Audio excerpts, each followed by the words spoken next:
it's not easy. It's like every day there's always another case coming in. There's always work to do. So while it's hard to see, you have to just deal with it and just keep working and keep doing what we do. We all helped raise Denta, and she's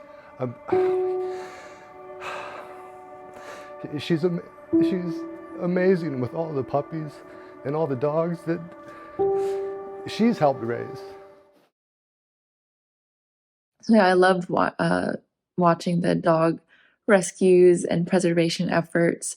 It was really heartbreaking and hard to watch at times, especially with Denta, and her passing was really hard to watch, especially once you know how much she meant to all these people and how much she had helped all the other puppies coming in. And yeah, that was really hard to see. And they had that in the beginning and towards the end of this documentary, sort of bookended with her story, which I thought was cool. I loved hearing about Christopher's own story and how the dogs sort of rescued him, and gave him a purpose in life and brought him back from the brink, from being incarcerated to helping out these dogs and finding his purpose. I thought that was really neat just to hear his story from him, and see all of the work that he puts into these dogs and the love that he has for them. Yeah, just seeing all of the happy dogs in wheelchairs, all of these pets that have been saved was just really awesome to see. And I loved the call to action at the end, asking people to adopt and donate. I thought that'll be really effective. We're centering on the main guy here. He's talking about how he came out of being a bank robber and being, in a federal institution, and now he's in Thailand helping these dogs, and the dogs are clearly helping him too. Dogs are helping everybody that they're working with. It's so nice to see, like, these dogs are paralyzed. They put them in these wheelchairs, and then boom, they're like, they don't know they're paralyzed. They get to go play, and it was quite wonderful to see that. It was very, very, very heartwarming. It's very sad to see the loss that they have to go through with losing their particularly beloved friend, but a lot of good work happening here, and the fact that they're keeping these dogs healthy and putting them up for adoption. It's quite a wonderful thing. And like I said, the way these dogs are changing the humans' lives is what's particularly wonderful here. The interviews were conducted very well. It was very, very well directed piece, very nicely edited, nicely shot. The exciting connection, the kinetic energy, the fun of these dogs, and the music was very beautiful too. Meeting Christopher and hearing his remarkable history from cancer to addiction and spending time in incarceration. What an amazing journey this fellow has had, and all the way now to a Thailand center for dogs that are disabled. And the happiness in the dogs when you see them around him, it's just filling me with joy just thinking about it.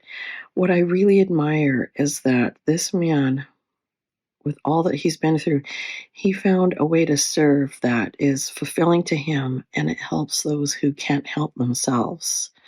And you can see the staff is grateful for him to be there. He seems to be a terrific leader, and he's very humble. I think he's just The Wheelchair Mafia was really hard to get through as a dog and animal lover. This show documentary broke my heart. It's really amazing that there's somebody out there trying to bring a safe haven to these poor dogs. Upon reading the title, me as a viewer already came up with my own idea as to what this documentary was going to be about. But instead, it's a whole different premise, which I thoroughly enjoyed. This was one of the hardest films I've sat through, from the emotions, the visuals, the dogs running around, the journey that these dogs go through from being abandoned to fully recover was really astounding. This documentary really broke my heart, so well done on that. It's difficult to watch this short doc and not be anything short of utterly inspired by the work this man has done with these canines, giving them a home, giving them health care, giving them love and attention when others have brutalized them, neglected them, and just otherwise been dispassionate to them. We can only hope that seeing this kind of kindness and compassion towards animals can remind us all to be more kind and considerate towards animals and one another. What amazing people. And the fact that when a dog dies, that they actually care that much that they're sobbing, even if they haven't had that dog that long, or any dog in their care, that the fact that they care so much about their jobs, that every death is that sad, is remarkable. This is really amazing work that they're doing, and the documentary highlighting it really shows how wonderful it is. It's something I wasn't expecting, but it's a film I really enjoyed. The title alone didn't really think it was about this, but I really, really enjoyed it, especially in the country they're in, like countries like Ecuador and all. They don't really care for animals as much as we do. So see people who care and that will be with animals and try and help them. They're absolutely amazing.